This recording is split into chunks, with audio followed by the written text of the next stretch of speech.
నిష్కృతి ప్రసాదించవా. ఈ కథను రచించిన వారు శ్రీ ప్రఫుల్ల చంద్ర గారు. ఈ కథ 2013 ఏప్రిల్లో నవ్య సంచికలో ప్రచురింపబడింది. ప్రఖ్యాత ఐటీ కంపెనీలో పనిచేస్తున్న టీమ్ 1 సభ్యులు నగర శివారు దిబ్బ మీద కోలాహలంగా పిక్నిక్ జరుపుకుంటున్నారు. ఉత్సాహంగా ఆడారు, పాడారు. అంత్యాక్షరి, హౌసీ, తర్వాత భోజనాలు అయ్యాక టైం 3 గంటలు. అప్పుడే ఇళ్లకు వెళ్లాలనిపించలేదెవరికి. మరి కాసేపు కాలక్షేపానికి ఒక ఐడియా వచ్చింది ప్రవీణ్కి. జీవితంలో తమని అధికంగా ప్రభావితం చేసిన సంఘటన గురించి ఒక్కొక్కరు చెప్పాలి. అది ఐడియా. ఆ టీం లీడర్ రాఘవేంద్ర అందగాడే, చురుకైనవాడే. కానీ స్టార్టింగ్ ట్రబుల్ ఉంది. విందు వినోదాలకు దూరంగా ఉంటాడు. బతిమాలితే గాని వేడుకలకు హాజరవడు. పాడమని వేడుకుంటే 1-2 చరణాలు పాడి వెనక్కిపోయి కూర్చుంటాడు. డాన్స్కి ఆహ్వానించినా అంతే, 2 స్టెప్పులేసి వెళ్ళిపోతాడు. ఎంతో బతిమాలితే ఈ పిక్నిక్కి వచ్చాడు. తనని బాగా కలిచివేసిన సంఘటన గురించి చెప్పమని రాఘవేంద్రని అడిగాడు ప్రవీణ్. కాసేపు ఆలోచించి చెప్పాడు రాఘవేంద్ర. ఇప్పుడు స్త్రీలు మంచి జీతాలతో ఉద్యోగాలు చేస్తున్నారు. పూర్వం కన్నా స్వేచ్ఛ స్వాతంత్రాలు అనుభవిస్తున్నారు. కానీ చాలామంది తమ స్వేచ్ఛని దుర్వినియోగం చేసుకుంటున్నారేమో అనిపిస్తుంది. అతని ముఖం గంభీరంగా ఉంది. స్వరం మరీ గంభీరం. ముఖానికి పట్టిన చెమటని జేబు రుమాలతో తుడుచుకుని కొనసాగించాడు. నా మిత్రుడు పెళ్లి చేసుకున్నాడు. ఇద్దరూ ఉద్యోగులే. మంచి జీతాలే తెచ్చుకుంటున్నారు. 4 నెలలు హాయిగానే గడిచాయి. ప్రతి కుటుంబంలోనూ సమస్యలు, కోపతాపాలు, అరుచుకోవడాలు సహజమే. అయితే దేనికైనా అదుపు, అవగాహన, సర్దుకుపోయే తత్వం ఉంటేనే అది సంసారం అవుతుంది. లేకుంటే అది సునామీల సాగరమే. అయితే నా మిత్రుని సంసారంలో తగాదాలు పెరగడమే తప్ప తరగలేదు. ఆ తగాదాలు ఎంతవరకు వెళ్ళాయంటే ఆమె అతని మీద గృహహింస కేసు పెట్టింది. నిజానికి కోపంతో అరవడం, తగాదాలు పడ్డం గృహహింస కాదని సుప్రీంకోర్టే ఒక కేసులో తీర్పు చెప్పింది. అందుకని భర్త తన్ని కొడుతున్నాడని, డబ్బు కోసం వేధిస్తున్నాడని లాయర్ సలహా ప్రకారం కిరాయి సాక్ష్యాలు చెప్పించింది. న్యాయదేవతకు చెవులు తప్ప కళ్ళుండవు. అబద్ధానికి స్వరం పెద్దది. దాంతో నా మిత్రునికి 3 నెలలు శిక్ష పడింది. అతని పరువు పోయింది. తల్లిదండ్రులకు మానసిక వేదన. అతనికి జైలులో చిప్పకూడు, అగచాట్లు, కన్నీళ్లు. కష్టంగా ఉంటే విడాకులు తీసుకోవచ్చు గాని అబద్ధపు కేసు పెట్టి అవమానించడం సమంజసమా? ఇప్పుడు చెప్పండి. స్త్రీలు తమ స్వేచ్ఛని దుర్వినియోగం చేయడం లేదు? సూటిగా అడిగాడు. మిత్రుని పట్ల సానుభూతి వల్ల కాబోలు రాఘవేంద్రకు కన్నీళ్లు తిరిగాయి. గొంతు బొంగురుపోయింది. తల వంచుకున్నాడు. స్త్రీలేనా స్వేచ్ఛని దుర్వినియోగం చేసే మగాళ్లు లేరు అంటూ మహిళలు ఎలుగెత్తారు. అవును, కాదు వాదోపవాదాలు జోరుగా సాగుతున్నా తల వంచుకుని ఆ మాటలు వింటూ మౌనంగా ఉండిపోయిన ప్రియంవద మీద ప్రవీణ్ దృష్టి పడింది. ఆమె వివాహిత. కొత్తగా తమ కంపెనీలో చేరింది. తన పనేదో తనది. అవసరానికి మించి ఒక్క ముక్క ఎక్కువ మాట్లాడదు. నవ్వదు, నవ్వించదు. అందుకనే అందరూ ఆమెతో అంటి ముట్టనట్టే వ్యవహరిస్తారు. సాధారణంగా పార్టీలకు రాదు. కానీ ఈ పిక్నిక్కి వచ్చి అందర్నీ ఆశ్చర్యపరిచింది. ఆమె అభిప్రాయం అడిగాడు ప్రవీణ్. గొంతు సవరించుకుని ఆమె నెమ్మదిగా మొదలుపెట్టింది. ఇప్పుడు స్త్రీకి అనేక స్వేచ్ఛలు. అత్తమామల్ని ఎదిరించే స్వేచ్ఛ ఉంది. మొగుడికి మొట్టికాయలు పెట్టే స్వేచ్ఛ ఉంది. గృహహింస కేసు పెట్టొచ్చు, విడాకులు పొందొచ్చు, పెళ్లి చేసుకోకుండానే కాపురం చేసే స్వేచ్ఛ కూడా ఉంది. అందరూ పకపగా నవ్వేశారు. ఆమె అంత చక్కగా మాట్లాడగలదని ఎవరూ ఊహించనేలేదు. అయితే స్త్రీ తన స్వేచ్ఛను సంసారం సుఖమయం చేసుకోవడానికి, కుటుంబాన్ని ఏకతాటిపై నడపడానికి ఉపయోగించుకోవాలి. కానీ రాఘవేంద్ర మిత్రుని భార్య భర్తపై పెత్తనం కోసం తన స్వేచ్ఛను దుర్వినియోగం చేసుకుంది. నా స్నేహితురాలి కథ కూడా ఇంచుమించు అంతే. ఆమె కాలేజీలో ఫస్టు, ఆటపాటల్లో బెస్టు, డిబేట్లలో బహుమతులన్నీ దానివే. పెళ్లి చేసుకుంది. అత్తమామలు మంచివాళ్లే, భర్త మంచోడే. అయినా చిన్న చిన్న తగువులు పడేవారు, వాదించుకునేవారు. తర్వాత సర్దుకుపోయి హాయిగా ఉండేవారు. కాసేపాగి చుట్టూ చూసింది ప్రియంవద. అందరూ శ్రద్ధగా వింటున్నారు. కళ్ళు మూసుకుని తల వంచుకుని ఉన్న రాఘవేంద్ర మీద దృష్టి నిలిపి, అమ్మ అనేది ఒక తియ్యని మాట, కమ్మని కావ్యం. అమ్మ ఒక దేవత, త్యాగమయి, ప్రేమమయి అని కవులు గానం చేస్తారు, సినిమాల్లో చూపిస్తారు. అవన్నీ తలకెక్కించుకుంది నా స్నేహితురాలు అంటూ, రాఘవేంద్ర వింటున్నారా, నిద్రపోతున్నారా కొంటెగా అడిగింది. రాఘవేంద్ర ఉలిక్కిపడి కళ్ళు తెరిచి తల ఎత్తాడు. అతని అవస్థ చూసి అందరూ నవ్వేశారు. ప్రియంవద అలా చిలిపిగా అడగడం అందరికీ ఆశ్చర్యంగానే ఉంది. మీరు నన్ను నిద్రపోనిస్తారా? చెప్పండి, వింటూనే ఉన్నా నవ్వేశాడు రాఘవేంద్ర కూడా. కాని అతని స్వరంలో కాస్త విషాదపు జీర ఉందా? ప్రియంవద కాస్త ఉలికిపడింది. కానీ సంభాళించుకుని, అమ్మ గురించి కవులు సినిమాలు చెప్పేదంతా నిజమేనా సూటిగా అడిగింది. కాసేపు ఆలోచించుకుని, సారీ, ఏకీభవించను. కవితల్లో ఉత్ప్రేక్ష, కల్పన ఎక్కువ. అమ్మ కూడా మనిషే, మంచి చెడు రెండూ ఉండే మనిషి. అయితే అమ్మలోని చెడుని చూడడానికి ఇష్టపడరెవరు. అందుకే కవితలు అలా ఉంటాయి. కానీ కళ్ళు తెరుచుకొని మనం చూస్తే పక్షపాతం తల్లులు, వేర్పాటువాదం నేర్పే తల్లులు కనిపిస్తారు. కాస్త ఆవేశంగానే అన్నాడు రాఘవేంద్ర. ఎవర్నో దృష్టిలో పెట్టుకునే అతడలా అన్నాడనిపించింది కొందరికి, ముఖ్యంగా ప్రియంవదకు. అయినా తేరుకుని, నిజం నిజం, డిబేట్ రాణిగా పేరు పడిన నా ఫ్రెండు తన అభిప్రాయాలు పక్కన పెట్టి అమ్మ కళ్ళతో చూడడం, అమ్మ మెదడుతో ఆలోచించడం, అమ్మ చెప్పినట్టే నడుచుకోవడం మొదలుపెట్టింది పెళ్ళయ్యాక. అమ్మ చెప్పిన మొదటి పాఠం, నీ జీతం నీ మొగుడికివ్వకు. రెండో పాఠం, నీ మొగుడి జీతం నువ్వే తీసుకో. మూడో పాఠం, అత్త మమ్మల్ని దూరంగా పెట్టు. ఇలాంటివే ఎన్నో. దాంతో భార్యాభర్తల నడుమ అభిప్రాయ భేదాలు తారాస్థాయికి చేరి వారు విడిపోయారు.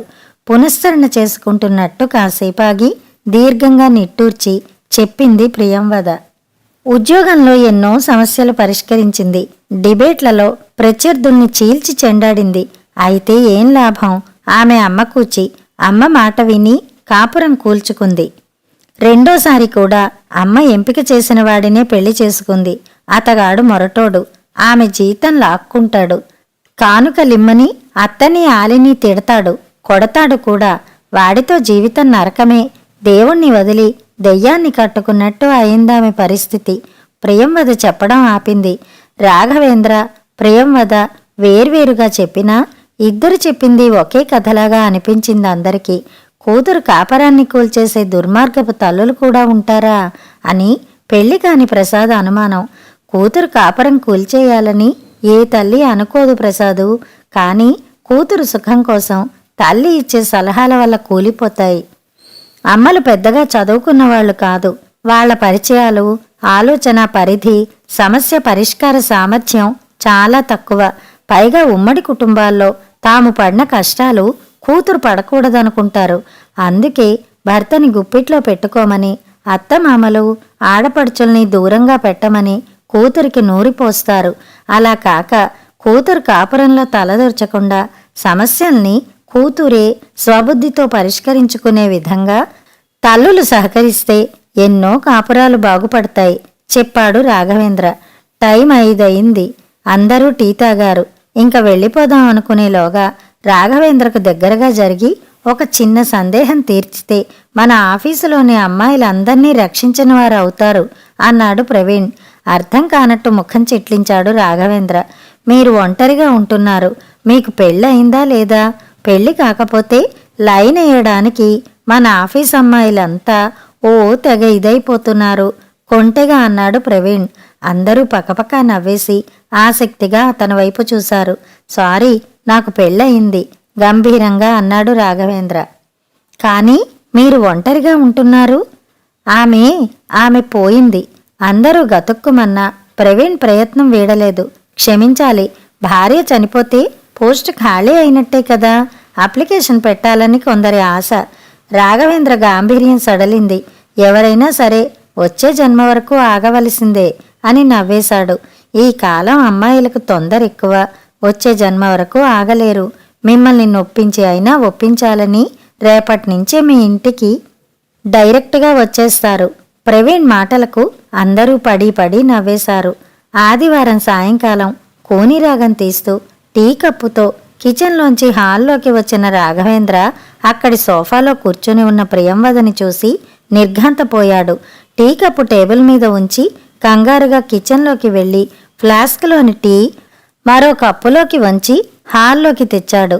ఆమెకొక కప్పు ఇచ్చి తనో కప్పు తీసుకుని ఎదుటి సోఫాలో కూర్చుంటూ యథాలాపంగా హలో ప్రియా, ఏమిటిలా వచ్చావు అనేసి సభ్యత జ్ఞాపకం రాగా నాలుక కరుచుకుని సారీ ప్రియంవద గారు, ఏమిటిలా వచ్చారు మర్యాదగా అడిగాడు. మర్యాద ముసుగులొద్దు, నేను మాత్రం నిన్ను రాఘవ అనే పిలుస్తా. టీ బాగుంది. ప్రవీణ్ చెప్పాడుగా, నిన్ను నొప్పించి అయినా ఒప్పించడానికే వచ్చాను కొంటెగా అంది. ఆమె చొరవ, కొంటెతనం తనలో రేపిన భావోద్వేగాలను అణుచుకుంటూ ఒప్పుకున్న నన్ను నొప్పించి మరీ వెళ్ళిపోయావు కదా అన్నాడు విషణ్ణంగా. ఆమె ముఖం గంభీరంగా మారిపోయింది. భారంగా నిట్టూర్చి అడిగింది, నీ భార్య నిజంగా చనిపోయిందా? ఎదురుగా ఉన్న మనిషి చనిపోయిందని ఎలా చెప్తాను? ఆనాడు పిక్నిక్లో ఆమె పోయిందని చెప్పాను, అంటే వెళ్ళిపోయిందని. నీ మీద అబద్ధపు కేసు పెట్టి నిన్ను జైలుకి పంపి మరొకరిని పెళ్లి చేసుకున్న మనిషి నీకు చనిపోయినట్టే కదా. ఆమె కళ్ళ నుంచి జలజల కన్నీరు. ఖాళీ కప్పులు కిచెన్లో పడేసి వచ్చాడు రాఘవేంద్ర. గత వారం నువ్వు పిక్నిక్కి వచ్చినందుకు నీ భర్త నిన్ను కొట్టాడని తెలిసింది. ఇప్పుడు నువ్విలా నా ఇంటికి వచ్చావని తెలిస్తే మళ్ళీ కొడతాడు, అంతే కదా. వాడి మీద కూడా గృహహింస కేసు పెట్టి జైలుకి పంపి విడాకులు తీసుకుంటా. నాకు అలవాటే కదా. వేళాకోళంలాగా అనబోయింది. కానీ గొంతుకి ఏదో అడ్డం పడి కళ్ళు వర్షించాయి. కాసేపు ఎవరూ మాట్లాడలేదు. గతాన్ని తవ్వుకుంటూ గంభీరంగా బాధగా తన స్నేహితుని కథ అంటూ పిక్నిక్లో రాఘవేంద్ర చెప్పింది తన కథే, ప్రియంవద చెప్పింది ఆమె కథే. నిజానికి ఆ రెండు కథలు ఒకే కథకి సాకలు. అమ్మ చెప్పిందని నా జీతం నేనే ఉంచుకున్నాను, నువ్వు అడగలేదు. నీ జీతం నాకే ఇమ్మన్నాను, ఇచ్చావు. కానీ నీ తల్లిదండ్రులను వేరే పెట్టమంటే మాత్రం నువ్వు ప్రతిఘటించావు. నిన్ను కేవలం బెదిరించి అదుపులో పెట్టడానికే అమ్మ సలహా ప్రకారం గృహహింస కేసు పెడతానని లాయర్ నోటీస్ పంపాను. నువ్వు బెదిరిపోలేదు. బెదిరించడానికి ఉద్దేశించిన కేసు అనూహ్యంగా కోర్టుకి వెళ్ళింది. తర్వాత గెలుపే లక్ష్యం అయింది. దొంగ సాక్ష్యాలు అవసరం అయ్యాయి. కళ్ళు తెరిచి చూసేసరికి రొంపిలో కూరుకుపోయాను. బయటపడాలని తప్పించిన కొద్దీ మరింతగా కూరుకుపోయాను. ఇప్పుడు అమ్మ ఏడుస్తోంది, నేను ఏడుస్తున్నాను. ఏడుపు వల్ల ప్రయోజనం లేదని తెలిసి ఏడుస్తున్నాం. దహించి వేస్తున్న పశ్చాత్తాపం ఆమె స్వరంలో గింగురుమంటోంది. ఎక్కిళ్లు పడుతోంది, రోదిస్తోంది. అంతా ఒక్క క్షణమే. చటుక్కున తల ఎత్తి కన్నీళ్లు తుడుచుకుని నవ్వేసింది. మబ్బుమాటున సూర్యబింబంలాగా ఆమె ముఖం వెలిగింది. చెప్తే నమ్మవు గాని అతగాడు నన్ను తిట్టినా కొట్టినా నాకు బాధ అనిపించదు, పైగా ఆనందంగా ఉంటుంది. ఎందుకంటే నా పాపానికి దేవుడు తగిన శిక్ష విధించినట్టు, ఆ శిక్ష అనుభవించిన కొద్దీ నా పాపభారం తగ్గిపోతున్నట్టు అనిపించి ఆనందంగా ఉంటుంది. ఒక క్షణం మౌనం తర్వాత ఆమె అంది, నన్ను క్షమించు రాఘవ. తర్వాత ఆమె మాట్లాడలేదు. 1, 2, 5 నిమిషాలు గడిచాక మౌనం భరించలేక రాఘవ్ చెప్పాడు, జైలు నుంచి విడుదల అయ్యాక ఆ ఊరు విడిచాను. ఇక్కడ ఈ కంపెనీలో చేరాను. అమ్మా నాన్న అక్కడే ఉండిపోయారు. నెలకొకసారి వచ్చి వెడుతుంటారు. ఇక్కడే నాతో ఉండమని చెప్పినా వినిపించుకోరు. ఈ కొత్త జీవితం మొదట్లో కొంత బాధగా అనిపించినా ఇప్పుడు అలవాటైపోయింది. హఠాత్తుగా నువ్వు మా ఆఫీసులో అడుగు పెట్టగానే షాక్ అయ్యాను. నువ్విక్కడ పనిచేస్తున్నట్టు నాకు తెలియదు రాఘవ. నిన్ను చూడగానే నేను షాక్ అయ్యాను. తర్వాత ఇది భగవత్ సంకల్పం అని సంతోషించాను. భగవంతుడెంత కరుణామయుడో చూడు. ఒకవైపు నన్ను శిక్షిస్తూనే రెండో వైపు రోజూ నిన్ను చూసుకునే అదృష్టాన్నిచ్చాడు. మళ్ళీ కాసేపు బ్రేక్. మనం విడిపోయి 2 ఏళ్ళు. నేను మళ్ళీ పెళ్లి చేసుకుని ఏడాది దాటింది. మరి నువ్వెందుకు పెళ్లి చేసుకోలేదు అడిగింది. విరక్తిగా నవ్వాడు రాఘవేంద్ర. మళ్ళీ నాలాంటి పెళ్ళామే వస్తుందని భయమా? అమ్మాయిలందరూ నాలాంటి ఫూల్స్ కారు రాఘవ. నీకు అన్ని విధాలా తగిన అమ్మాయిని చూశాను. నువ్వు ఆ అమ్మాయిని పెళ్లి చేసుకుంటే నా పాపానికి నిష్కృతి లభిస్తుంది. నాకు నిష్కృతి ప్రసాదించవా రాఘవ? దీనంగా అడిగింది. రాఘవేంద్ర మాట్లాడలేదు. చటుక్కున ఆమె సోఫాలోంచి లేచి అతని వద్దకు వెళ్ళి తల మీద చెయ్యి వేసి జుట్టు సవరిస్తూ, నేను చేసిన తప్పుకు నువ్వు శిక్ష అనుభవించడం సరికాదు రాఘవ. గతం తలుచుకుంటూ అక్కడే ఆగిపోవడం సమంజసం కాదు. పెళ్లి చేసుకుని పిల్లలతో తల్లిదండ్రులతో నువ్వు హాయిగా ఉండాలి, ముందుకు సాగిపోవాలి. నీ జీవితం సుఖమయం చేసుకుని నాకు నిష్కృతి ప్రసాదించు, ఆత్మీయ స్వరంతో అంది ప్రియంవద. అతడు తల ఎత్తి ఆమె ముఖంలోకి చూశాడు. ఆ ముఖంలో కర్తవ్యం బోధిస్తున్న అమ్మ కనిపించింది అతనికి. కథ సమాప్తం.